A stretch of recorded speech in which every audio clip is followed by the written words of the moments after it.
Hello, and welcome back to Laura's Plans. So, today we are going to be talking about subject number 2 in the Great Planner Experiment of 2022.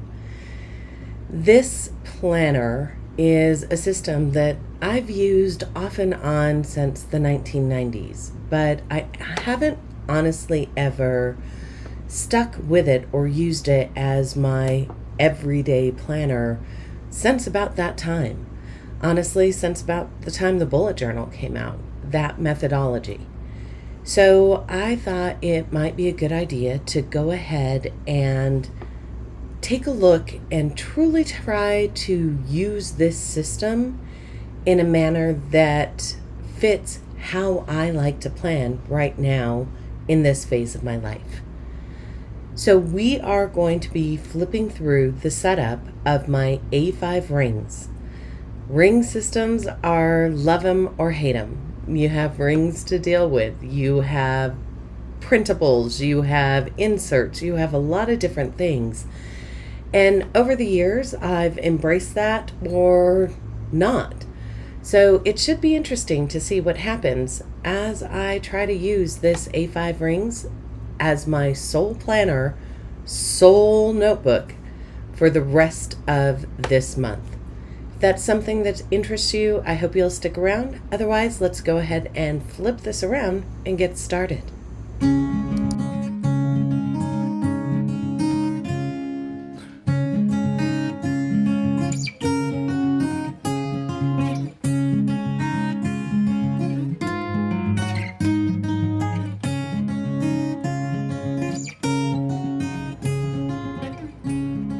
All right, well, here she is. This is my A5 ring setup. It's set up in a Moterm Luxe cover that I've had for a few years now. And I have to say, I didn't really have to do a lot in the initial setup for the experiment because this planner I had set up in January. I generally have a house planner or home planner that I would use off and on throughout the year just to keep track of family things and home things. And as the children have moved on and no longer really live in the house, and I'm not keeping track of their schedules, this was something that I found I really didn't need this year. Aside from touching it in January, I didn't really have much to put in here. So when I came in, it was fairly easy to set up to ensure that my methodology was present within this notebook. So let's go ahead and get started, and I'll show you what we have. One of the big elements of my planning method is to ensure that I have a calendaring system that works for me. So the first section that I come to is actually an inbox. This is just a place for me to scribble down things I need to get done so that I can transfer them to the appropriate places later if need be. The heart comes in with the calendar system. I do actually have all 12 months already set up in this calendar. You can see that I did start back in January and I touched it a little bit, but as we flipped through the months, less and less was added because I was really only handling things for my husband and I, and most of that's done in our shared calendar system on our computers and phones. So as April came around, pardon me, I really didn't touch the calendars all that much because I found that the digital system we were using worked much better for just the two of us. So I was able to come in and set everything up for June and get it ready to go with minimal effort. I was able to put in the decor that I like for aesthetic purposes, populate it with the events that I have on the calendar currently, and it's ready for me to add those big moments as I need to for the rest of the month. It also gives me the ability to pre-plan or future plan because all of the month on 2-page spreads are already located in the planner. So I'm not worried that I'm going to miss anything because honestly, most of my pre-planning or pre-scheduling happens digitally on my phone, and then I transfer it to the paper planner. appointments, doctor's appointments, things like that. Big trips and things, like in August, we'll be taking my son back to college. Those will get planned in this as a pre-planning or future planning situation. So once I got done with all of the monthly or pre-planning stages, I knew that the next section for me really did need to be a weekly dashboard. So I went ahead and set up these weekly inserts I already had, and they were already printed in the planner, so I didn't have to do anything other than move it to the place I wanted to. And I figure, in my mind anyway, it makes logical sense to go from month to week. And here you can see I do have a habit tracker that I printed out, updated with the information from the Moxie Life, and brought into this planner, and I can put it anywhere I want, but on the weekly dashboard I think is the best place for my mind. So I did add that in, and once again, these are things I already had. I didn't even have to print this for this planner. I had it in the back, and I'll show you where I keep kind of like extra templates. Once I have the weekly dashboard set up, this is kind of what I do on a Sunday night. Saturday and Sunday, I plan my menu for the week.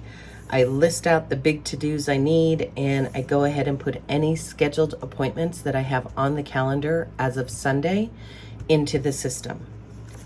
From there, I move on to the third piece of my methodology, and this is a really important piece for me. This is the weekly section. Or, pardon me, we just got done with the weekly section. Sorry, I'm trying to deal with all of these. And that is the daily planning section. Here I have a day on one page. It gives me the ability to put in my weather, put in the date, my top priorities. I made a little hydration tracker right here. I have a scheduled time bar to be able to schedule out my day based on hour blocks. I also have a task list, a place for my Rise and Shine lights out and the meal of the day, as well as a section for notes. In addition to that, I brought over a piece of dot grid notebook paper that I can use for a rolling task list for this week. And this is important because part of me is thinking I can, in 2023, if I utilize a system like this, bring both work and home together with the addition of elements like this, because most of my calendar or appointments in any given day, any given week are work-based.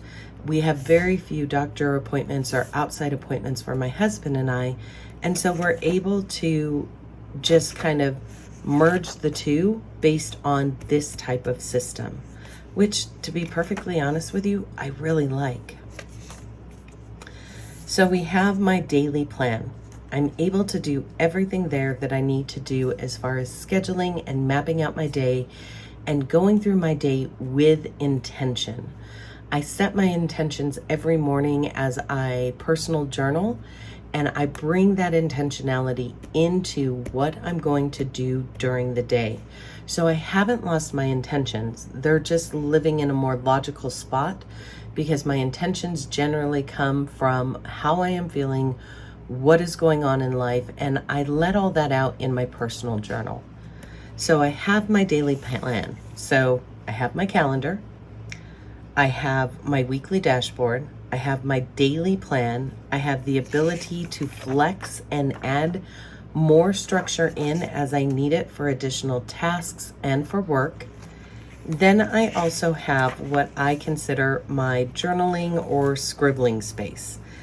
These are just line sheets that were already in the notebook. I pick them up off of Amazon. They're A5.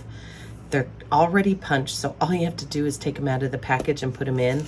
And what's really nice is it is 100 GSM paper, so I can use my fountain pen on it and not worry too much. I've gone ahead and put a few stickers onto this to just follow with the aesthetic, and I'm able to start scribbling, as I say, in this system right away. The next section is what I consider my lists, my scribble notes, my just catch-all for things that I need to write down but don't necessarily need to keep. A prime example is a sample menu plan with a shopping list. These I will then put into my phone and put the shopping list into my phone and take it off to the store, but this is kind of my brainstorming section to make sure I get everything I need when I rummage through my pantry, my freezers, and my refrigerator. Another thing is just if you're thinking about a project or something you want to purchase or research notes of any sort, you can put those in these pages. And once again, these are A5 pre-punched papers that I get off of Amazon and 100 GSM, and they work beautifully. So that section is for my, I don't know, my note it, list it, research it, write it down kind of elements that may or may not be kept. But the beauty of this is I can take them out or in as need be. And like these are examples from when I've used them in the past. Now I can go ahead and start fresh and take those out, decide, do I need to keep them? Shopping list? No, I can just throw that away. Research notes on different sizes of paper? No, I can go ahead and throw that away. This next section is my tracker section. So like my order tracker, my to be read list, my date night ideas, a wish list, any sort of list that I need to come up with, I can pop into this section and feel very comfortable that I have it in a place that I can refer back to at any time. The last section is really just my catch-all template section where different templates I thought I might need to use this year get housed back here. I have one or two of each kind, and I can grab them and bring them forward when I want to. Then the last section is probably the most important. It is an index for any sort of note-taking or topic that I need to keep track of. And especially because I'm moving work into this for this period of time, I think this is going to be very important to keep. So when I look at my methodology, I'm really surprised that I didn't think of this before, but this has absolutely everything I need. And yes, I did zhuzh it up a little bit. I put in some papers to give it a dashboard. I spent no money. I utilized the dividers that I already had. I used stickers and washi tape that I already had and printables and paper that I already had in my stash. But I was able to set this up exactly to match my method. And that alone, I feel, is going to make this a plausible option. Of course, we'll have to see. We saw what happened with the Moxie Life, so who knows what's going to happen now. But I have to say, I'm really excited to jump into this and start using it. It just makes sense. And I'm going to be honest, I played with it on Friday, Saturday, and Sunday because the Moxie Life wasn't working. And so it's really working. I have all the space that I need to put things in, and it's